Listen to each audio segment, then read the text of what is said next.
नमस्कार दोस्तों, एक बार फिर से आप सभी का हार्दिक अभिनंदन है आपके अपने इस YouTube channel trade on ETF पे। तो फ्रेंड्स, आज अगेन मैं आपके सामने उपस्थित हूँ आपके चहेते इस सब्जेक्ट को लेकर, जो कि सिल्वर के ऊपर है। और दोस्तों, आज सैटरडे का दिन है। इंटरनेशनल मार्केट कल फ्राइडे को क्लोज हुआ सिल्वर का फ्यूचर, जहाँ पे आपको 3.16% की तेजी देखने को मिली। तो जिस समय हमारा मार्केट चल रहा था दोस्तों, वहाँ से काफ़ी अच्छी रिकवरी देखने को मिली सिल्वर में, जो कि हमें काफ़ी कुछ अच्छा प्रतीत होता नज़र आ रहा है। तो यहाँ पे जो तेज़ी है दोस्तों, अगर इसी पॉइंट पे अगर सिल्वर मंडे को ओपन होता है, तो काफ़ी कुछ अच्छा हमें देखने को मिलेगा सिल्वर बीज में। तो हमारी जो एनालिसिस होती है दोस्तों, वो सिल्वर बीज के ऊपर होती है। बिकॉज़ सिल्वर बीज क्या है, सबसे अधिक वॉल्यूम और वैल्यू के साथ ट्रेड होता है, ट्रैकिंग एरर कम होता है, इम्पैक्ट कॉस्ट कम होता है। इन सभी चीज़ों के कारण हमारा जो पसंदीदा ईटीएफ है सिल्वर का, वो है सिल्वर बीज। और जो भी नए सब्सक्राइबर हैं, उन्हें ये पता होना चाहिए कि जो ईटीएफ है, सिल्वर का ईटीएफ है, गोल्ड का ईटीएफ, वो कैसे वर्क करता है। तो आप इन चीज़ों को समझेंगे। जैसे मान लो अभी सपोज़ दैट गोल्ड है, तो गोल्ड अभी जो भी करंट प्राइस है, मान लो कि गोल्ड का सपोज़ दैट अभी जो करंट प्राइस चल रहा है, ये मैं आपको अनुमान बता रहा हूँ, जैसे 1,35,000 का मान लो 24 कैरेट का आपको चल रहा है, इसमें आपको 10 ग्राम्स मिल रहा है, ठीक है? अब जैसे मान लो कि अब हमने क्या किया, 1 लाख का यहाँ पे 1 लाख का हमने गोल्ड की बाइंग के लिए ऑर्डर लगाया, गोल्ड बीज में, ठीक है? अब यहाँ पे क्या होता है, जैसे जैसे ही आपने 1 लाख का गोल्ड के लिए बाइंग के लिए ऑर्डर लगाया, वैसे ही निप्पॉन इंडिया क्या करती है, आपको करंट रेट पे, जो भी करंट रेट चल रहा है निप्पॉन का, गोल्ड का, उस रेट पे निप्पॉन इंडिया 1 लाख का गोल्ड बाय करके उस रेट पे आपको ये प्रोवाइड करवा देती है आपके डीमैट अकाउंट में। अब देखो ये उसमें होता क्या है कि जितने अमाउंट का आपके पास आपने गोल्ड लिया ईटीएफ, उतने अमाउंट का गोल्ड यहाँ पे निप्पॉन इंडिया अपने पास स्टोर कर लेती है आपके बिहाफ में, और उसकी पूरी सिक्योरिटी की ज़िम्मेदारी निप्पॉन इंडिया की होती है, ठीक है? अब देखो यहाँ पे होता है कि जैसे-जैसे गोल्ड के रेट फ्लक्चुएट होते हैं, वैसे-वैसे आपके ईटीएफ के रेट भी फ्लक्चुएट होते हैं। तो ये फिज़िकल गोल्ड का एक रेप्लिका है, जो आपको डिजिटल फॉर्म में दिया दिया जाता है। और जो भी हार्ड गोल्ड है, उसकी ज़िम्मेदारी किसकी होती है? जो भी एएमसी हाउस होते हैं। तो इस तरह से वर्क करता है गोल्ड और सिल्वर में। आई थिंक ये पॉइंट आपको क्लियर हुआ होगा। तो दोस्तों, अभी तक आपने हमारा फ्री टेलीग्राम चैनल जॉइन नहीं किया है, तो उसे ज़रूर जॉइन कर लें। काफ़ी कुछ इन्फॉर्मेशन, नॉलेज मैं आपको शेयर करता हूँ मार्केट आवर में। इसका लिंक आपको वीडियो के डिस्क्रिप्शन बॉक्स में मिल जाएगा। और आप हमारे साथ प्रॉफिटेबल होकर आगे बढ़ना चाहते हैं, और जो हमारा टैगलाइन है रेगुलर प्रॉफिट, उस पे आप चलना चाहते हैं, तो आप एटीएफ स्विंग क्लब जॉइन कर सकते हैं। व्हाट्सएप का नंबर दिख रहा है, इस पे आप व्हाट्सएप पे क्वेरी करें, जहाँ पे मैं आपको प्रोसेस बता दूँगा। और साथ ही साथ आप हमारे सिल्वर टेक्साल ग्रुप से जुड़ सकते हैं, जहाँ पे आपको सिल्वर की मज़ेदार एनालिसिस के साथ आपको स्ट्रैटेजी मैं शेयर करता हूँ, और एक लर्निंग प्रोवाइड करता हूँ कि सिल्वर को आप कैसे टकसाल के जैसे स्ट्रैटेजी में चेंज कर सकते हो। तो यहाँ पे दोस्तों, सिल्वर में जैसे-जैसे गिरावट आती है, वैसे-वैसे हमारे कैपिटल्स यहाँ पे ऐड ऑन होते चले जाते हैं। जैसे मान लो कि अगर ऊपर में हम लोग 10 के का इन्वेस्टमेंट किया है, तो यहाँ से अगर 10% का करेक्शन होता है, तो यहाँ पे हमारी इन्वेस्टमेंट हो जाती है 22 के की। तो आप समझ सकते हो कि ऊपर में हम हल्के हैं, नीचे में हम भारी हैं। इस कारण से जब यहाँ से सिल्वर का यू टर्न होता है, तो नीचे वाले लॉट्स हमको एक्स्ट्रा बेनिफिट देके चले जाते हैं। और सिल्वर काफ़ी वॉलेटाइल होता है दोस्तों, और इस वॉलेटाइलिटी का फ़ायदा हम लोग क्या करते हैं, सिल्वर पे रेगुलर ले पाते हैं, क्योंकि हमारी स्ट्रैटेजी यहाँ पे काफ़ी डिफरेंट है दोस्तों। यहाँ पे हम लोग काफ़ी डिफरेंट स्ट्रैटेजी से काम करते हैं, जिस कारण से यहाँ पे फेल होने की संभावनाएँ काफ़ी कम हो जाती है। सिल्वर को हमने यहाँ पे अगर बात करें गिरावट की, तो 40% गिरावट तक की हमने यहाँ पे प्लानिंग कर रखी है अपने टेक्सटाइल स्ट्रैटेजी में। तो ये एक लर्निंग है दोस्तों, इस लर्निंग से आप जुड़े और हमारे साथ आगे बढ़ सकते हैं। चलिए सबसे पहले चलता हूँ, और सबसे पहले मैं आपको दिखाता हूँ कि सिल्वर का फ्यूचर। तो यहाँ पे दोस्तों देख सकते हैं कि सिल्वर का फ्यूचर जो इस समय हमारा मार्केट क्लोज़ हुआ था, देख सकते हैं ये 3 बज 31 मिनट का टाइम, उस समय जो सिल्वर का रेट चल रहा था, वो चल रहा था 48.38, और अभी कितना चल रहा है? 49.91। अब बात करते हैं कि इसमें तेज़ी कितनी आई, तो इसमें जो तेज़ी आई 3.16% की मज़ेदार तेज़ी के साथ ये सिल्वर आगे बढ़ता जा रहा है, ठीक है? अब जैसा कि मैंने आपको अपने टकसाल ग्रुप में भी बताया था, जो भी हमारे टकसाल ग्रुप में है, और उनको पता होगा, और अभी मैंने trade on ETF free channel पे शेयर भी किया है स्क्रीनशॉट के साथ, तो वहाँ जाके आप विज़िट कर सकते हो कि क्या चीज़ें मैं कितनी परफेक्ट एनालिसिस के साथ आपके साथ शेयर करता हूँ विथ एक्सीलेंट टाइमिंग। तो आप देख सकते हो कि ये 1 मंथ का डेटा है दोस्तों, और जैसा कि अनुमान था कि ये देखो एक सपोर्ट लाइन बनता हुआ दिख रहा था, जो कि मैंने काफ़ी पहले इसको जज किया था। और ये अगर आप सिल्वर बीज की बात करो, तो ये सिल्वर बीज में जो सपोर्ट निकल के आ रहा था, ये सपोर्ट निकल के आ रहा था 144 का। और ये 144 का लेवल काफ़ी अगेन इंपॉर्टेंट हुआ दोस्तों, क्योंकि पिछली बार भी यहाँ पे 144 पे एक बाउंस बैक आया था, जो कि इसको अगेन काफ़ी तेज़ी के साथ ऊपर की तरफ धकेला था। ये भी 144 का पॉइंट था, और ये भी अभी थोड़ा उससे नीचे आया। तो यहाँ से काफ़ी अच्छी तेज़ी देखने को मिली। अब दूसरी बात क्या रही दोस्तों कि आप समझो कि सिल्वर इतना वॉलेटाइल क्यों है? तो अभी जिस तरह का जियोपॉलिटिकल इश्यूज़ चल रहे हैं वर्ल्ड वाइड, ये कहीं न कहीं सिल्वर और गोल्ड, ये दोनों प्रीशियस मेटल है दोस्तों। तो दोनों प्रीशियस मेटल को हम लोग इस अनसर्टेन कंडीशन को काफ़ी लोगों ने यहाँ पे क्या किया, इसको हेजिंग के लिए यूज़ करते हैं। जैसे मान लो उनकी इन्वेस्टमेंट कहीं पे भी है, तो सिल्वर गोल्ड को क्या करते हैं, हेजिंग पर्पज़ से यूज़ करते हैं ताकि उनके पैसे टूटे ना, और अनसर्टेन कंडीशन में ये आपको रिटर्न देके चले जाते हैं। तो ये सबसे बड़ी बेनिफिट होती है प्रीशियस मेटल की। और दूसरी बात दोस्तों कि एक स्ट्रैटेजी मैं आपको आज वीडियो में ज़रूर शेयर करूँगा, जो कि काफ़ी इंपॉर्टेंट होने वाला है। तो वीडियो में बने रहिएगा। सबसे पहले चलते हैं चार्ट पे, उसके बाद मैं आपको स्ट्रैटेजी बताऊँगा लॉन्ग टर्म के लिए, कि लॉन्ग टर्म में हम सिल्वर पे कैसे चलें।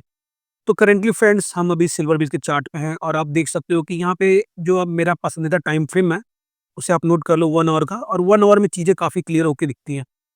तो आप देख सकते हैं कि 1 आवर के टाइम फ्रेम पे मैं यहाँ पे थोड़ा-सा आपको कुछ चीज़ें बताने की कोशिश कर रहा हूँ कि देख सकते हो कि लास्ट ट्रेडिंग आवर्स में यहाँ पे रेड ग्रीन कैंडल्स बने हैं, और आप देख सकते हो कि एक इसने लो लगाया था, ये लो लगाया था, और इस लो पे काफ़ी अच्छी बाइंग देखने को मिली, और एक वीक दिख रहा है आपको। इस वीक में आपको क्या समझ में आ रहा है कि यहाँ पे अगेन बायर्स का काफ़ी अच्छा इंटरेस्ट था, इस कारण से ये वीक बनता हुआ दिखा, जो प्राइस को ऊपर लेके गए। अगेन देखो, फिर इसके ऊपर जो क्लोजिंग हुई, ये आपको बॉडी के नीचे ही क्लोजिंग हुई, बॉडी के पहले ही क्लोजिंग हो गई, उसके बाद यहाँ पे कंटिन्यूअस बाइंग होता हुआ दिखा, जो कि हमें यहाँ पे बुलिश कर रहा था। अब बात करते हैं कि ऊपर की तरफ का हमारा टारगेट। तो यहाँ पे देखो, अभी जिस तरह की तेज़ी फ्यूचर में देखने को मिल रही है, अगर इस पॉइंट से भी बात करें, तो यहाँ पे 3% की तेज़ी देखने को मिली फ्यूचर में, लेकिन एप्रॉक्स आप मान के चलो, ये आपको मंडे के दिन अगर इसी पॉइंट पे फ्यूचर ट्रेड किया, तो ये आपको 148 के लेवल पे, 148 और 149 इस लेवल पे आपको ओपन होता हुआ दिखेगा। ठीक है? अभी क्लोजिंग कितने पे हुई है? 144.65। खुलने का उम्मीद कितना है? 148 देन 149, इसी रेंज के बीच में आपको सिल्वर ओपन होता दिखेगा, अगर फ्यूचर इसी रेट पे ट्रेड करेगा। अगर फ्यूचर नीचे आता है, तो ये रेट्स भी चेंज हो जाएँगे, और ऊपर जाता है, तो ये रेट्स बढ़ जाएँगे फिर। तो इस चीज़ का आप ध्यान रखेंगे। अब बात करते हैं कि ऊपर की तरफ रेजिस्टेंस। तो ऊपर की तरफ रेजिस्टेंस जो निकल के सामने आ रहा है दोस्तों, वो 150 के आस-पास निकल के आ रहा है। तो इसे आप समझेंगे राउंड फिगर में कि 150 के आस-पास ये रेजिस्टेंस बनता हुआ दिख रहा है, और इसके ऊपर निकलने के बाद 153 के आस-पास आपको जाता हुआ दिखेगा। तो एक बार 153 पहुँच जाए, तो फिर आपको फिर ये 156 और 158, जहाँ पे इसने एक गोता लगाया था, उस पॉइंट तक आपको आता हुआ दिख सकता है। अब मैंने एक चीज़ आपको और भी पहले बताई थी दोस्तों, उसे भी आप थोड़ा-सा रिमाइंड करना, कि कभी भी जो ये चाल होती है ना सिल्वर की, ये चाल में आपको कभी भी देखोगे, जब ये 200 और 300 ईएमए के पास आता है, तो वहाँ पे अक्सर हाँ सपोर्ट लेता है, और वहाँ से एक बाउंस बैक आपको देखने को मिलता है। अगेन देख सकते हैं कि इस पॉइंट के नीचे आने के बाद ये काफ़ी तेज़ी से बाउंस बैक किया, और फिर सपोर्ट लेके यहाँ से आपको बहुत तेज़ी से ऊपर गया। अब ये देखो, फिर से इसमें करेक्शन होता हुआ ये आया, और ये अगेन यहाँ पे 200 क्लोजिंग जो ईएमए है हमारा, इस ईएमए पे इसने सपोर्ट लिया, फिर से बाउंस बैक किया, फिर यहाँ थोड़ा नीचे आके अभी फिर से बाउंस बैक आपको दिखाने की कोशिश में नज़र आ रहा है। तो ये सब चीज़ें होती है दोस्तों, काफ़ी इंपॉर्टेंट होती है। अब बात करें नीचे के सपोर्ट की तरफ, 144, मैंने पहले भी बताया था 144 एक काफ़ी इंपॉर्टेंट सपोर्ट है, जहाँ पे आके सिल्वर एक बार तो ज़रूर रुकेगा दोस्तों। अब बात करें 144 के नीचे आने के बाद आपको कौन-सा लेवल समझ में आ रहा है? तो यहाँ पे 142 अगेन इंपॉर्टेंट हो जाता है, क्योंकि यहाँ पे अगेन आपको ये जो 200 का जो ईएमए है, उसके नीचे आपको ये 300 का ईएमए दिख रहा होगा। इस ईएमए पे आके आपको मैक्सिमम चांसेस है कि यहाँ सपोर्ट ले, और उसके नीचे आता है, तो देन 140 रुपीज़ आपको एक अच्छा सपोर्ट देखने को मिलेगा, जो कि ₹2 के अंतराल में है। और वहाँ से नीचे आने के बाद 136 देन 133 के आस-पास आता हुआ आपको दिख सकता है। तो ये नीचे की तरफ के आपके टारगेट्स हो गए, और ऊपर की तरफ के जो टारगेट्स मैंने आपको क्लियर कर चुका हूँ मैं। तो आप इसी प्लानिंग से आप अपने फाइनेंशियल एडवाइज़र से एडवाइस लेके चलोगे, मेरे कहने पे नहीं। मैं यहाँ पे क्या आपको सिल्वर के लेवल्स बता रहा हूँ, तो चार्ट में चीज़ें कैसे घटती हैं, ये सब चीज़ें मैं आपके सामने रखता हूँ। ना कि मैं यहाँ पे आपको ये बता रहा हूँ कि इस लेवल पे आपको बाय करना है, सेल करना है, नो। मैं सब चीज़ें आपसे डिस्कस नहीं कर रहा हूँ दोस्तों। यहाँ पे मेरी एनालिसिस सिंपल है। मैं ये वीडियो सिर्फ़ एजुकेशन पर्पज़ से बनाता हूँ, और आपके सामने रखता हूँ। बाकी जो भी चीज़ें करेंगे आप अपने फाइनेंशियल एडवाइज़र से एडवाइस लेके करोगे, और अपने प्रॉफ़िट और लॉस का ज़िम्मेदार आप खुद ही होगे। तो इन सब चीज़ों को समझ के आप काम करेंगे। अब मैं बताता हूँ कि लॉन्ग टर्म में, अगर अभी तक इसने वीडियो को स्किप किया होगा, तो ये चीज़ उनसे छूट जाएगा कि लॉन्ग टर्म में हम सिल्वर को कैसे एक्यूमुलेट करें। तो देखिए दोस्तों, जब आप लॉन्ग टर्म में जाते हो ना, तो लॉन्ग टर्म का जो पीरियड है ना, इसको आप 2 साल 3 साल मत रखना, क्योंकि 2 साल 3 साल में आपको चीज़ें अच्छी होती हुई नहीं दिखेंगी। और एक बात और याद रखना, कि जिसने भी ये इन्वेस्टमेंट 86, 68, 67 पे किया होगा और ये जब इन्वेस्टमेंट 180 तक गया था, तो वहाँ पे मुझे पैसे भी लॉन्ग टर्म से निकाल नहीं लेना है। इस बात को आप नोट डाउन कर लो। क्योंकि कभी-कभी क्या होता है ना कि लोग थोड़े कन्फ्यूज़न में आ जाते हैं कि अरे यार! ये तो हमारा जो रिटर्न है 120% हो गया। चलो इससे कुछ पैसा निकाल लेते हैं। नो, उस समय आप ये गलती कभी मत करना और उसी के लिए जो हमने स्ट्रैटेजी डेवलप की है आप लोगों के लिए कि हम 2 तरीके से चलते हैं। 2 तरीके से कैसे चलते हैं? एक तरफ तो हम सिल्वर पे लॉन्ग टर्म के लिए हम सफ़र तय कर रहे होते हैं और दूसरी तरफ हम क्या करते हैं स्विंग कर रहे होते हैं। तो आप समझो जब आपको डेली रसगुल्ला खाने को मिलेगा, तो फिर क्या मतलब आपको क्या मतलब कि अगर उसके अच्छी मीठे वाली कोई और सामान दिखेगी, जहाँ पे ज़्यादा आपको क्वांटिटी में दिख रहा है, तो आपको मन वहाँ पे थोड़ा-सा ये करना होगा कि मैं तो खा ही रहा हूँ ना डेली, डेली मुझे कुछ ना कुछ मिल ही रहा है। तो मुझे इस वाले जो स्टोर को है, इसको देखना नहीं है क्योंकि ये स्टोर भी मेरा ही है और कहीं न कहीं आने वाले फ्यूचर में ये स्टोर मुझे ही मिलने वाला है। तो इसी स्ट्रैटेजी से आप आगे बढ़ो। अब यहाँ पे देखो जब ये जो हमारा 300 का ईएमआई है और 200 का ईएमआई है, खासकर जब 200 ईएमआई के आस-पास आ जाए, तो यहाँ पे आप एक्यूमुलेशन स्टार्ट कर सकते हो, लॉन्ग टर्म के लिए, ठीक है? और 300 का जो ईएमआई है, यहाँ पे भी आता है, तो यहाँ पे भी आप एक्यूमुलेशन स्टार्ट कर सकते हो। क्योंकि ये एक अच्छा पॉइंट है और जैसे-जैसे यहाँ से 200, 300 के नीचे आता है, एक्यूमुलेशन स्टार्ट होनी चाहिए और मैं भी इसी चीज़ को फॉलो करता हूँ। और लॉन्ग टर्म में क्या है दोस्तों कि मैं आपको एक अब यहाँ पे एक्सेल शीट आपके सामने रखना चाहता हूँ, उसे भी आप एक बार देख लो। लॉन्ग टर्म में काफ़ी अच्छी प्लानिंग है हमारी गोल्ड और सिल्वर पे। और इसी बिहाफ़ में हम लोग आगे बढ़ना चाहते हैं। तो यहाँ पे दोस्तों आपके सामने एक्सेल शीट है और इस एक्सेल शीट में आप देख सकते हो कि हमने सिल्वर बीज को लिया है और 20 ईयर के टाइम फ्रेम पे हमने इसको एक एक एक्सेल शीट तैयार किया है। अब इसमें आपको देखने को क्या मिल रहा है कि यहाँ पे हमारी जो ईयरली इन्वेस्टमेंट है, एकदम देखो छोटा-सा इन्वेस्टमेंट हमने रखा है।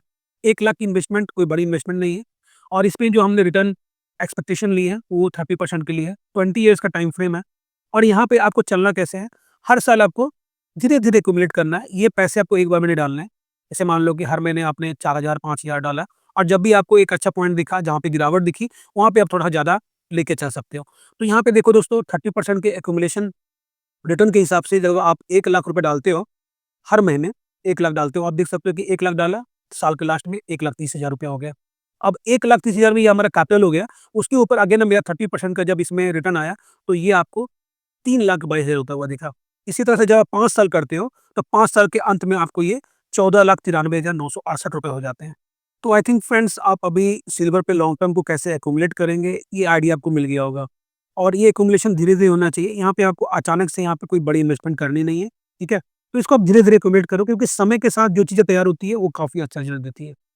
और इसी हिसाब से आप सिल्वर पे चल सकते हो। तो आई थिंक आपको आने वाले मंडे को क्या हमारे लेवल्स हैं, कौन-सा लेवल पे सिल्वर आपको दिख सकता है, इन सभी चीज़ों की आइडिया इस वीडियो के माध्यम से आपको मिल गई होगी।